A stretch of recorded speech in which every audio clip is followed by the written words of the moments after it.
Hello बच्चों, कैसे हो आप सब लोग। मैं निहारिका फिर से एक बार आप सब लोगों का स्वागत करती हूँ आपके अपने उदय बैच में। मैं उम्मीद करती हूँ आप सब बच्चे मस्त होंगे, स्वस्थ होंगे और बहुत बढ़िया तरीके से अपनी पढ़ाई को कर रहे होंगे।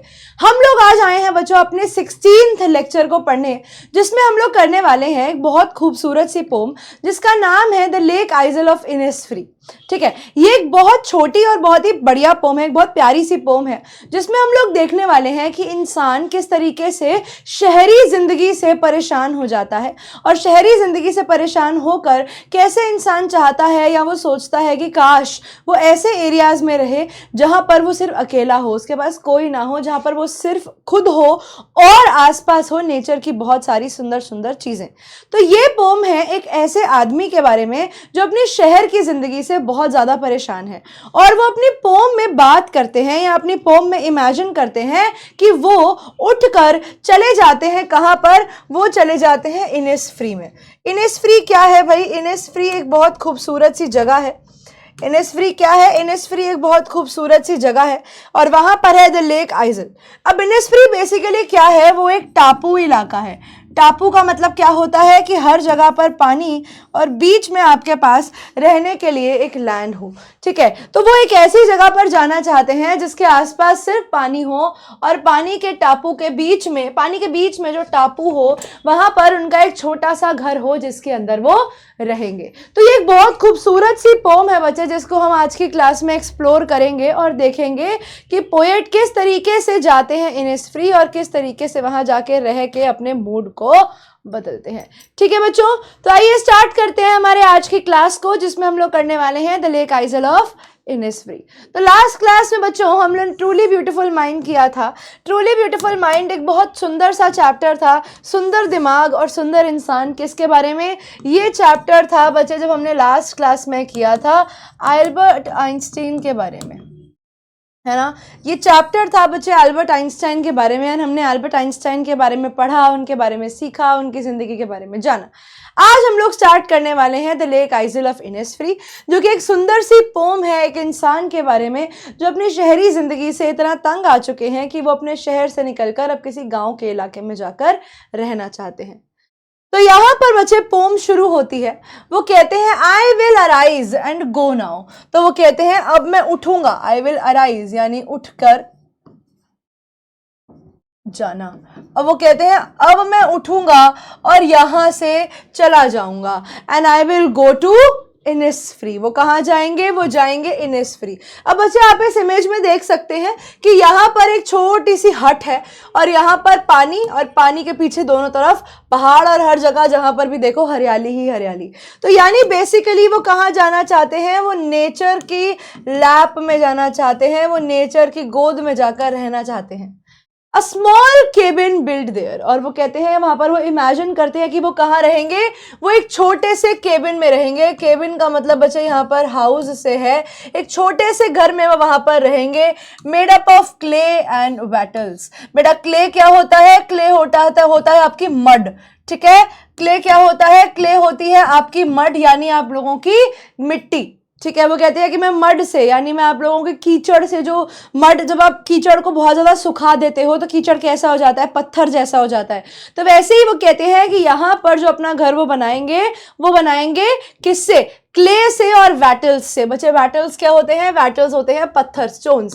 तो वो कहते हैं कि वो एक नेचुरल सा घर बनाएंगे जिसके अंदर वो रहेंगे और वो घर कैसा होगा? उस घर में होंगे वैटल्स, उस घर में होगा क्ले, यानी वो घर नेचुरल चीजों का बना हुआ होगा।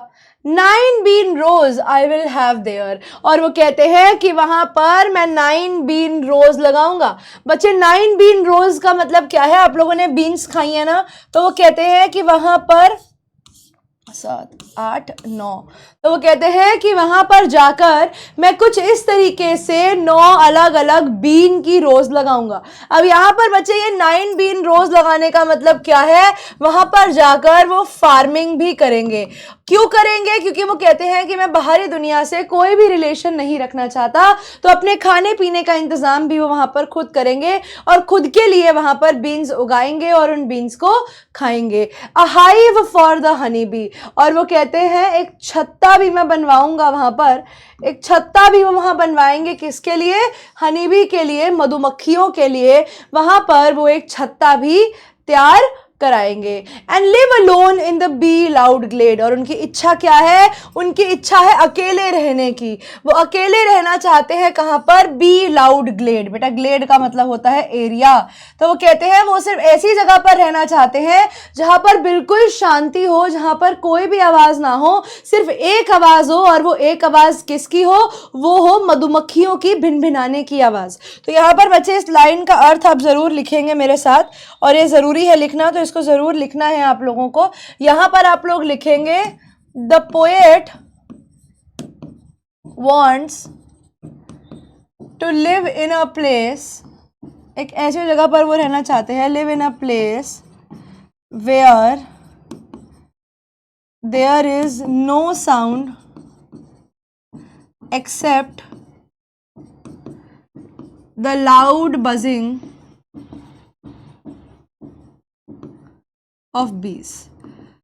वो कहते हैं मैं एक ऐसी जगह पर जाकर रहना चाहता हूं जहां पर कोई भी और आवाज ना हो, सिर्फ बीज की बजिंग हो। तो बच्चे ये जब आपको नोट्स मिलेंगे तो ये लाइन आपको और क्लियर हो जाएगी। अगर आपको लग रहा है कि थोड़ा छोटा लिखा हुआ है, थोड़ा मोटा लिखिए, तो बच्चे वहां जगह नहीं थी इसीलिए मुझे इतना छोटा करके लिखना पड़ा है। तो आप लोग क्या कर सकते हैं, आप लोग जब इसके नोट्स को खोलेंगे तो वहां पर आपको ये लाइन मिल जाएगी। ठीक है, तो यहां पर ये पोम जो है ना बच्चे, अब आते हैं वापस, वो कहते हैं ये पोम जो है ना, ये I will arise and go now से शुरू होती है। ठीक है, I will arise and go now to Innisfree. लेकिन बच्चे ये जो लाइन है ना, I will arise and go now, यहां पर ये लाइंस कहां से आती हैं? ये लाइंस आती हैं बाइबल से। बाइबल में भी एक बच्चा था जो कहता है I will arise now and go to my father. वो कहता है मैं उठूंगा और अपने पापा के पास चला जाऊंगा। अब बाइबल में ये लाइन बोली गई थी दिखाने के लिए कि वो बच्चा बहुत परेशान है, बहुत दुखी है, और इसीलिए वो अपने पापा के पास वापस जाना चाहता है, क्योंकि पापा एक ऐसी चीज है उसकी जिंदगी में, एक ऐसे इंसान है उनकी जिंदगी में जो उनकी मूड को अच्छा कर सकते हैं, जो एक सेफ्टी की फीलिंग उनको देते हैं। तो यहां पर पोएट ने ये जो लाइन लिखी है I will arise and go now, ये भी इसी चीज को दर्शाता है कि जिस तरीके से बाइबल में वो बच्चा अपने पापा के पास वापस जाना चाहता था, क्योंकि वहां पर उसे एक सेंस ऑफ सिक्योरिटी, एक सेंस ऑफ पीस फील होता है, महसूस होता है। वैसे ही हमारे यहाँ पर पोम में जो बच्चा है, सॉरी जो पोम में जो राइटर है, सॉरी, उन्हें भी इनिसफ्री जाकर वही पीस, वही सिक्योरिटी का जो आनंद है वो वहां जाकर उन्हें भी मिलेगा। तो यहां पर वो कहते हैं it is pointed out that these words echo of the prodigal sun. Prodigal का मतलब होता है बच्चे बहुत ही पढ़ा लिखा, बहुत ही सुपर्ब तो नहीं, बहुत ही ग्रेट क्वालिटीज वाला, जिसकी क्वालिटीज बहुत अच्छी है, एकदम सर्वोपरि बच्चा था वो बाइबल में, जब वो कहता है I will arise and go to my father. ये जो बिब्लिकल ओवरटोन दी गई है पोम के अंदर, ये दिखाता है कि जिस तरीके से उसके पापा उसके लिए एक होली प्लेस है, वैसे ही यहाँ पर इनिसफ्री भी उनके लिए एक होली प्लेस है, एक तीर्थ स्थल जैसी है, एक प्योर प्लेस जैसी है, जहां पर जाकर उनका मन शांत हो जाएगा। And bring the mind of the prodigal sun sense of relief, और जिस तरीके से अपने पिता के पास जाकर उस बच्चे को शांति मिलती, वैसे ही पोएट को भी यहां से निकलकर जब वो जाएंगे और रहेंगे इनिसफ्री में, तो वो इस दुनिया की केओटिक, ठीक है, वो इस दुनिया की भागदौड़ भरी जिंदगी में से, इस अराजक दुनिया में से, इस अनहैप्पी लाइफ में से निकलकर अपने बचपन के प्लेस में चले जाएंगे, a place that is full of serenity. But इस सेरेनिटी का मतलब आप लोग लिख सकते हो शांति, जिस जगह में सिर्फ शांति है और सिंप्लिसिटी है, यानी जिस जगह पर सिर्फ सादगी है। तो पोएट कहते हैं कि मुझे वो शाशुओं वाली जिंदगी नहीं जीनी है, मुझे बहुत ज़्यादा बड़ी जिंदगी नहीं जीनी है, मुझे बहुत ज़्यादा लैविश जिंदगी नहीं जीनी है, मैं एक सिंपल सी लाइफ जीना चाहता हूँ। और वो सिंपल सी लाइफ मैं कहाँ जाकर जी सकता हूँ? वो सिंपल सी लाइफ मैं इनिसफ्री में जाकर जी सकता हूं। ठीक है बच्चों, तो अब आइए देखते हैं हमारी पोम की अगली लाइंस क्या कहती हैं। The poet goes on to describe the life he will lead on the island. Poet ये भी डिस्क्राइब करते हैं कि वो उस आइलैंड पे कैसी जिंदगी जिएंगे। वो कहते हैं वहां पर वो सेल्फ सफिशिएंट होंगे, यानी वो क्या होंगे? वो आत्मनिर्भर होंगे। वो क्या होंगे? वो आत्मनिर्भर होंगे, क्योंकि उनके पास होंगी 9 बीन रोज, यानी उन्हें खाने के लिए भी किसी के ऊपर डिपेंडेंट नहीं रहना पड़ेगा, कोई भी इंसान उनकी मदद नहीं भी करेगा तो भी उनकी जिंदगी चल जाएगी। वो इतने आत्मनिर्भर होंगे कि उन्हें किसी पर भी अपने खाने के लिए, अपने जीने के लिए निर्भर नहीं होने की ज़रूरत। And a hive for honey bee, जहां पर वो मधुमक्खियां भी पालेंगे और उनके हनी को भी यूज करेंगे। The poets vision is of a romantic, बच्चे देखो रोमांटिक का मतलब यहाँ पर वो प्यार वाला रोमांटिक नहीं, लेकिन क्लोज टू नेचर है। जब भी आप नेचर की बात करते हो तो आप कहते हो कि आप एक रोमांटिक पोएट हो, तो वो कहते हैं कि वो काफी रोमांटिक है, यानी उनका जो सपना है उसमें वो नेचर के करीब रहना चाहते हैं, उसमें वो पर्यावरण के, वातावरण के करीब रहना चाहते हैं, आइडलिक, ठीक है, जहां पर उन्हें कुछ नहीं करना, जहां पर वो एक सुखद जिंदगी जिएंगे, टाइमलेस वे ऑफ लाइफ, एक शाश्वत तरीके की जिंदगी वो जीने वाले हैं, जहां पर ना दिन का रात का कोई फर्क नहीं पड़ता, कुछ पता नहीं लगता, ना पैसे कमाने की जल्दी है, ना काम पे जाने की भाग दौड़ है, बड़ी शांत सी जिंदगी है, बड़ी आराम से जिंदगी है, जहां पर दिन रात दिन रात दिन रात करके जिंदगी बीत जाएगी। तो पोएट एक ऐसी जगह पर जाके रहना चाहते हैं। यहाँ पर बच्चे W.B. यीट्स के द्वारा लिखी गई पोयम है, जिनका नाम है विलियम बटलर यीट्स, इनको W.B. यीट्स भी बोला जाता है। तो यहाँ पर यीट्स जो है वो इमेजिन करते हैं कि वो काफ़ी पीस और सॉलिट्यूड में रह रहे हैं, अकेले रह रहे हैं, उनकी ज़िंदगी में काफ़ी अकेलापन है, लेकिन ये वो अकेलापन नहीं है जो इनको खाए, ये वो अकेलापन है जो उन्होंने खुद की ज़िंदगी में चाहा है, वो खुद चाहते हैं कि वो अकेले रहें। He says he will live alone in the bee loud glade, वो कहते हैं वो एक ऐसी जगह पर रहेंगे जहां पर कोई आवाज़ नहीं है, कोई शोर नहीं है, कोई ज़ोर ज़बरदस्ती नहीं है, ज़िंदगी में सिर्फ एक ही आवाज़ है, और वो आवाज़ किसकी है? वो मधुमक्खियों के भिनभिनाने की आवाज़ है, और वो कहते हैं वही आवाज़ मेरे कानों को भाती है, वही आवाज़ मुझे अच्छी लगती है। The only sound will be of nature, जो आवाज़ वहाँ आएगी वो सिर्फ नेचर की आवाज़ है। It seems that Yeats is rejecting the hustle and bustle of the modern world, ऐसा लगता है जैसे वो यहाँ पर आधुनिक दुनिया की हलचल को अस्वीकार कर रहे हैं। वो क्या कर रहे हैं? वो ये कहते हैं कि देखो ऐसी जिंदगी मुझे नहीं जीनी, मैं हसल बसल यानी मैं ये भागदौड़ बड़ी जिंदगी नहीं जी सकता। ये पोएम हमें बताती है कि ये जो सपने ये देख रहे हैं ये टाइमलेस हैं, इसमें आपके समय का आपको पता भी नहीं चलेगा, और ये नहीं पता कि इन्होंने वर्ल्ड सेटिंग भी कौन सी रखी है। वो कहते हैं ये वो वर्ल्ड है, ये वो दुनिया है, ये वो समय है जिसमें वो दुनिया की शानो शौकत से और भाग दौड़ से बहुत दूर है। ठीक है बच्चों, मैं उम्मीद करती हूँ यहाँ तक आप लोगों को पोम समझ में आई होगी। अगली लाइंस को देखते हैं। अब वो कहते हैं and I shall have some peace there, he says, और वहां जाकर जब मैं रहूंगा तो मेरी जिंदगी में मुझे कुछ पीस का अनुभव करने को मिलेगा। मुझे क्या मिलेगा? वहां रहते हुए मुझे जिंदगी में कुछ पीस का अनुभव करने का मौका मिलेगा। वहां जाकर मैं काफी पीसफुल जिंदगी व्यतीत कर सकता हूँ। For piece comes dropping slow, वो कहते हैं जिंदगी में परेशानियां तो बहुत तेज आ जाती है, लेकिन जो पीस है, वन गेट्स पीस स्लोली। वो कहते हैं कि एक इंसान की ज़िंदगी में जो पीस है, एक इंसान की ज़िंदगी में जो शांति है, वो इंसान को एकदम से नहीं मिलती। शांति आते हुए, दिमाग को शांति मिलते हुए भी समय लग जाता है। तो इसलिए मैं ऐसी जगह पर रहना चाहता हूँ जहाँ पर मेरे पास इतना टाइम हो कि मैं उस पीस को एक्सपीरियंस कर सकूँ। Dropping the veils of the morning, यहाँ पर वो कंपेयर करते हैं। वो कहते हैं जिस तरीके से रात अपना घूंघट हटाती है और सुबह को लेकर आती है, वही दिनों को उन्हें जीना है। ड्रॉपिंग द वेल्स, बेटा वेल का मतलब होता है कवर, और अगर मैं हिंदी में इसका मतलब लिखूं तो इसका हिंदी में मतलब होता है घूंघट। ठीक है, dropping the veils of the morning to where the crickets sing, he says, और उसके बाद वहां से धीरे धीरे धीरे जो रात का अंधेरे का कवर है वो छट जाएगा। वो दुल्हन जैसे अपना घूंघट उठाती है वैसे ही वो घूंघट हट जाएगा और सुंदर सा दिन निकल आएगा। और सुंदर सा दिन वापस जब अपना घूंघट नीचे करेगा तो शाम आ जाएगी, और शाम आते आते वहां पर क्रिकेट्स यानी जो हमारे झिंगुर होते हैं वो अपनी टर टर टर टर शुरू कर देंगे। The Midnights is all a glimmer, अब वो कहते हैं यहाँ की जो रातें हैं वो ग्लिमर हैं। रातें कैसी हैं? रातें शाइनी हैं। ठीक है, वो कहते हैं कि यहाँ की रातें कैसी हैं?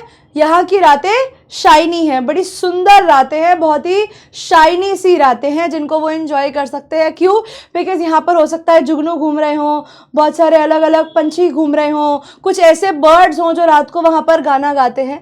तो वो कहते हैं the Midnights is all a glimmer, जो मिडनाइट है वो काफ़ी शाइनी है, and Noon a purple glow, और दोपहर के समय में आसमान जो है वो पर्पलिश का शेड मारता है। कैसे है? Purplish sky. जो हमारा सूरज है वो ऐसी रोशनी देता है कि आसमान कुछ इस तरीके का दिखता है, पर्पल से कलर का दिखता है। And evening full of linnet's wings, और वो कहते हैं लिनेट करके एक बर्ड होता है बच्चे, ठीक है, ये एक तरीके का बर्ड होता है, और वो कहते हैं शाम जब होगी तो ये बर्ड्स यहाँ पर निकल आएंगे अपनी ब्यूटी दिखाने के लिए। तो पोएट यहाँ पर अपने डेज को डिस्क्राइब करते हैं, डेज का वर्णन करते हैं, डेज को डिस्क्राइब करते हैं, और ये बताते हैं कि दिन यहाँ पर कैसे होते हैं, और वो बताते हैं कि यहाँ का जो दिन है वो बहुत ज़्यादा ही सुंदर होते हैं और उन्हें यहाँ के दिनों को एंजॉय करने में बहुत मज़ा आता है। तो यहाँ पर ना बच्चों, जैसा हमने देखा कि पोएट ने बात करी है नेचुरल ब्यूटी की, अपने डेज को डिस्क्राइब किया है, जहाँ पर वो कहते हैं सुबह होगी, बहुत सुंदर सी सुबह, क्रिकेट्स गाना बंद करेंगे, फिर दोपहर आएगी, दोपहर को एक बड़ा सुंदर सा पर्पल ग्लो होगा, शाम को लिनेट्स होंगे, या कह सकते हो जुगनू भी बाहर निकलेंगे, ठीक है, और दोपहर रात जो है वो बहुत शाइनी होगी, बहुत सारे बर्ड्स होंगे।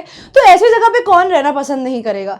तो यहाँ पर वो अपने इस आइडिया में इतना खो जाते हैं कि वो बताते हैं अपने इस हेवन के बारे में, और वो कहते हैं कि ये इनिसफ्री जो है ना, ये मेरे लिए किसी हेवन से कम नहीं है।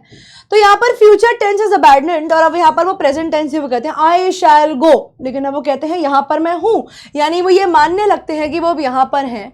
It is almost as if by thinking and writing about Innisfree, वो इमेजिन करते हैं कि वो इनिसफ्री में ही है।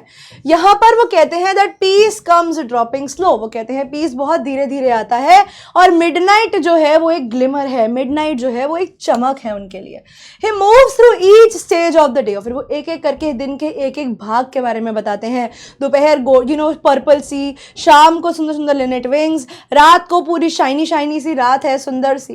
ही moves through stages of the day, bringing his vision of life for us, in which his vivid descriptions and beautiful imagery, जहां पर उन्होंने काफी विविडली, यानी कह सकते हो कि काफी ब्यूटीफुली उन्होंने डिस्क्राइब किया है पूरे एरिया ऑफ इनिसफ्री को, और ब्यूटीफुल इमेजरी, और उन्होंने इमेजिनेशन को यूज करके यहाँ पर हम लोगों को बताया है, अलग अलग चीजों की सुंदर सुंदर इमेजेस देकर बताया है कि इनिसफ्री कुछ ऐसा दिखेगा।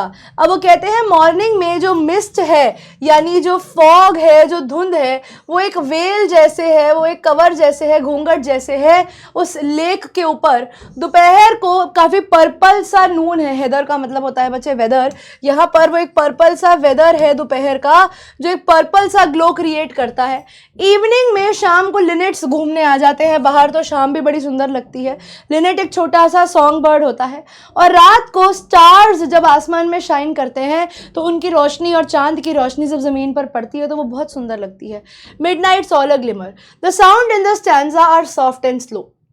जिस तरीके से उन्होंने इस पोम के इस लाइंस को डिस्क्राइब किया है, हम ये देख पा रहे हैं कि उन्होंने बड़े ही सॉफ्टली, बड़े ही पीसफुली चीज़ों को एक्सप्लेन किया है, creating a sense of peace and काम। हमारे यहाँ पर एक कामनेस का सिनेरियो बनाते हुए, कामनेस दिखाते हुए कि जो सिचुएशन है वो बहुत काम है और चीज़ें जो है वो बहुत ही सुंदर है। ठीक है बच्चों, आई होप यहाँ तक आप लोगों को क्लियर होगा और किसी को कोई भी डाउट नहीं होगा इस पॉइंट तक। एक मिनट दीजिए जस्ट। ठीक है, चलिए आगे बढ़ते हैं।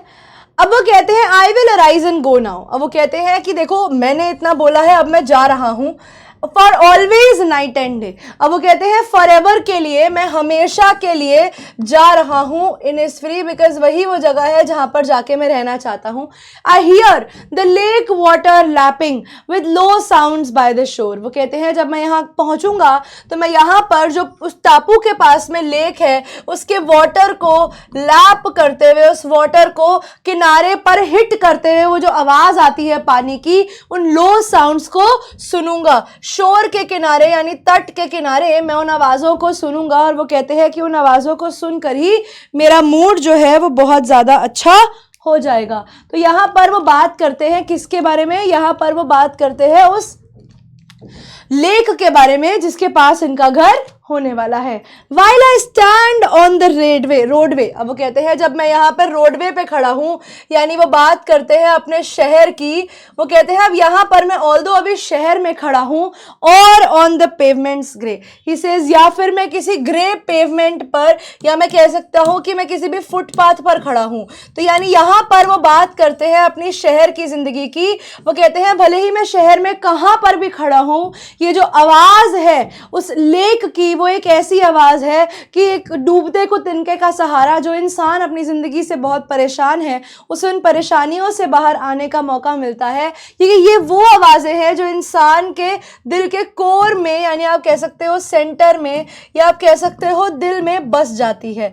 ठीक है, वो कहते हैं कि ये जो आवाज है हमारी लेक की, ये हमारे दिल में बस जाती है। और वो कहते हैं जब ये आवाज़ दिल में बस जाती है तो इस आवाज़ को महसूस करने का मज़ा कुछ और ही होता है, और बहुत ज़्यादा मज़ा उन्हें आता है। वो कहते हैं मैं कहाँ पर भी हूँ, मेरा मूड कितना भी ख़राब क्यों ना हो, लेकिन जब मैं बात करता हूँ किस चीज़ के बारे में, जब मैं बात करता हूँ इनिसफ्री की लेक के बारे में, तो मेरा मूड ऑटोमेटिकली अच्छा हो जाता है। मेरा जो मूड है वो ऑटोमेटिकली अच्छा हो जाता है, और मैं यही सोचता रहता हूँ कि मैं जहाँ पर भी हूँ ये हवा, ये आवाज़ मेरे को आती रहे। With low sounds by the shore, यानी तट के किनारे जब ये आवाज़ आती हैं, वो एम्फसाइज करते हैं ट्रैंक्विलिटी ऑफ द सीन, यानी वो दिखाते हैं the peacefulness of the scene, कि ये टाइम कितना पीसफुल होगा। The broad vowels in the line show the movement of the poem, और ये जो लाइन, लंबी लंबी लाइनें हैं, ये दिखाती हैं कि किस तरीके से पोएट जब बात करते हैं इनिसफ्री के बारे में तो वो रोक नहीं पाते। वो कहते हैं यहाँ पर ये मैजिकल कलरफुल प्लेस, वो कहते हैं रीड्स कहते हैं कि while I stand on the roadway and on the pavements grey, वो कहते हैं जब मैं ऐसी जगहों पर खड़ा होता हूँ जहाँ पर सिटी की लाइफ है, जहाँ पर शहर की जिंदगी है, वहाँ पर मैं उन जगहों को जब याद करता हूँ, इनिसफ्री की उन यादों को जब याद करता हूँ, तो मुझे बहुत खुशी महसूस होती है। The colourless grey of the pavements seems dreary and depressing, अब वो कहते हैं जो ये कलर है ये बहुत ज़्यादा निराशाजनक लगता है। निराशा, तो वो कहते हैं ये जगह जो है ये बहुत ही निराशाजनक लगती है, एंड ये जगह जब मुझे बहुत ज़्यादा निराशाजनक लगती है तो तब मेरे को याद आता है मेरा लेक आइजल ऑफ इनिसफ्री, और मैं चाहता हूँ कि मैं उस जगह पर वापस चला जाऊँ। वो याद करते हैं और उम्मीद करते हैं कि काश वो उस जगह पर वापस जा सके। यानी पोएट का जब भी मूड ख़राब होता है तो लेक इनिसफ्री में जो पानी के आवाज़ होती है, जब पानी टकराता है किनारों से, तो वो आवाज़ कहीं ना कहीं उनके दिल में बस जाती है, और वो याद करते हैं उन्हीं आवाजों को। लास्ट लाइन इज मोनोसिलेबिक, जो दिखाता है कि इस पोम ने मैसेज क्या दिया। उन्होंने बोला I hear it in the deep heart score, और वो कहते हैं मैं इस आवाज को दिल के अंदर सुनता हूँ, महसूस करता हूँ, और मुझे बहुत ही अच्छा लगता है। अब यहाँ पर बच्चे हमारी कुछ लाइंस के मीनिंग्स यहाँ पर दिए गए हैं आप लोगों के लिए, आप लोग इसको देख सकते हैं। बैकग्राउंड बच्चे, ये 1888 में पोएम लिखी गई थी जब ये काफ़ी यंग थे और लंदन में रहते थे। वो काफ़ी अकेले और होमसिक थे, ठीक है, वो काफ़ी अकेले और होमसिक थे, यानी उन्हें घर की काफ़ी याद आती थी, और घर की याद में उन्होंने इस पोएम को लिखा था। Looking at the shop window, उन्होंने एक टॉय फाउंटेन देखा, and the sound of water, उनको याद आ जाता है उस लेक की आवाज़ का। हमें रेफरेंस पता लग गई कि जब वो बचपन में उन्होंने एक टॉय शॉप में देखा था पानी को, एक फाउंटेन को, तो जब वो पानी गिर रहा था उस फाउंटेन से, उसकी जो आवाज़ थी, उन्होंने उसे लेक आइजल ऑफ इनिसफ्री की आवाज़ को याद दिला दिया था। It inspired by this he wrote the lake Aizawl of Innisfree, और उसी फाउंटेन की आवाज़ से इंस्पायर्ड होकर उन्होंने लेक आइजल ऑफ इनिसफ्री लिखा था। ठीक है बच्चों, तो आइए देखते हैं इस पोम की पोएटिक डिवाइसेस को। यहाँ पर बच्चे एलिट्रेशन रिपीट किया गया है। एलिट्रेशन का मतलब क्या होता है? एलिट्रेशन का मतलब होता है repetition of consonant sound in the closely placed words. Alliteration क्या है? ये कॉन्सोनेंट की साउंड की रेपिटेशन है आपके पास पास के वर्ड्स में से। जैसे यहाँ पर बच्चे हाइव फॉर हनी बी, यहाँ पर ये एच की साउंड रिपीट हो रही है। लेक वाटर लैपिंग, यहाँ पर एल की साउंड रिपीट हो रही है। Here in deep heart score, यहाँ पर भी एच की साउंड रिपीट हो रही है। बच्चे पूरी पोम में ये 3 एलिट्रेशन के एग्जाम्पल्स हैं। अगर आपको और एग्जाम्पल्स आते हैं तो आप लोग मुझे कॉमेंट सेक्शन में बता सकते हैं। अगला यहाँ पर बच्चे रेपिटेशन यूज किया गया है। जब आप किसी भी लाइन को पोम में रिपीट करते हो, उसको और ज्यादा पोएटिक बनाने के लिए या आप उसको और ज्यादा गाने जैसा बनाने के लिए, सॉन्ग जैसा बनाने के लिए, तो वहां पर आप कहते हो कि आपने रेपिटेशन यूज किया है। जैसे पोम में बच्चे 3 जगह पर ये लाइन यूज करी गई है, I will arise and go now, ठीक है। स्टैंजा 1 में भी यूज करी गई है, स्टैंजा 3 में भी यूज करी गई है। ये लाइन जैसा कि मैंने आप लोगों को बताया था, ये बाइबल की रेफरेंस से आती है, जहां पर एक बच्चा था लूक, जो जाना चाहता था अपने पापा के पास क्योंकि उसके पापा उसको काफी शांति की फीलिंग महसूस करवाया करते थे। वैसे ही यहां पर भी हमारे जो पोएट हैं WB यीट्स, वो भी उस शांति को महसूस करना चाहते हैं और उनके लिए लेक आइजल ऑफ इनिसफ्री जो है वो एक होली प्लेस है। यहां पर बच्चे पर्सोनिफिकेशन यूज किया गया है। पर्सोनिफिकेशन एक ऐसा पोएटिक डिवाइस होता है जिसमें आप किसी भी चीज को, भले ही वो एनिमल हो, वो कोई नॉन लिविंग चीज हो, आप किसी भी चीज को, नॉन लिविंग ऑब्जेक्ट को, या जब आप किसी एनिमल को भी इंसान के कैरेक्टरिस्टिक दे देते हो, इंसान की जिंदगी में होने वाली चीजों से जोड़ देते हो, तो आप कहते हो कि वहां पर आपने पर्सोनिफिकेशन का इस्तेमाल किया है। अब जैसे कि यहां पर आप देख सकते हैं बच्चे, मॉर्निंग, मॉर्निंग को बोला गया है ड्रॉप्स इट्स वेल। अब मॉर्निंग जो है वो अपना घूंघट कैसे हटाएगी? वेल का मतलब तो घूंघट होता है, तो मॉर्निंग अपना घूंघट कैसे हटाएगी? घूंघट उठाना या घूंघट लगाना तो एक लेडी का काम होता है। तो यहाँ पर मॉर्निंग को कंपेयर किया गया है या मॉर्निंग को पर्सोनिफाई किया गया है। पर्सन, पर्सोनिफाई में पर्सन आ रहा है ना, पर्सोनिफाई, पर्सन का कैरेक्टर दे दिया गया है। जिस तरीके से सुबह अपना वेल उठाती है, अपना घूंघट उठाती है मिस्ट का, अपना ब्राइट फेस रिवील करने के लिए, यानी अपना पूरा दिन रिवील करने के लिए। ठीक है बच्चों, यहां पर पोम में एजोनेंस भी यूज किया गया है। एजोनेंस क्या होता है? Repetition of vowel sound, words के बीच में, ठीक है, words in between words, in between words, words के बीच में जब साउंड रिपीट होती है तो आप कहते हो कि वहां पर एजोनेंस यूज किया गया है। जैसे go now and go to, यहां पर गो नाउ में और गो टू में ओ की जो साउंड रिपीट हो रही है, ये एग्जाम्पल है एजोनेंस का। और लास्ट पोएटिक डिवाइस बच्चे आता है हमारी पोम में मेटाफर। मेटाफर क्या होता है? मेटाफर होता है कंपैरिजन, ठीक है। यहां पर आप कंपैरिजन करते हो, यहां पर आप तो कैरेक्टर दे ही देते हो, यहां पर आप सिर्फ एक नॉन लिविंग चीज को लिविंग से कंपेयर करते हो, ठीक है। और यहां पर ये इनडायरेक्ट कंपैरिजन होता है। एक कंपैरिजन होता है बच्चे लाइक और एज लगाकर, ठीक है, एक होता है लाइक और एज लगाकर कंपैरिजन करना। ऐसे कंपैरिजन को हम लोग सिमिली कहते हैं। लेकिन जब आप लाइक और एज नहीं लगाते लेकिन तो भी कंपैरिजन करते हो बच्चे, तो उसे कहा जाता है मेटाफर। जैसे कि मैं आप लोगों को अगर एक सेंटेंस दूं, she wrote the answers in चीताज speed, उसने क्या किया? उसने जो आंसर्स लिखे वो चीता की स्पीड में लिखे।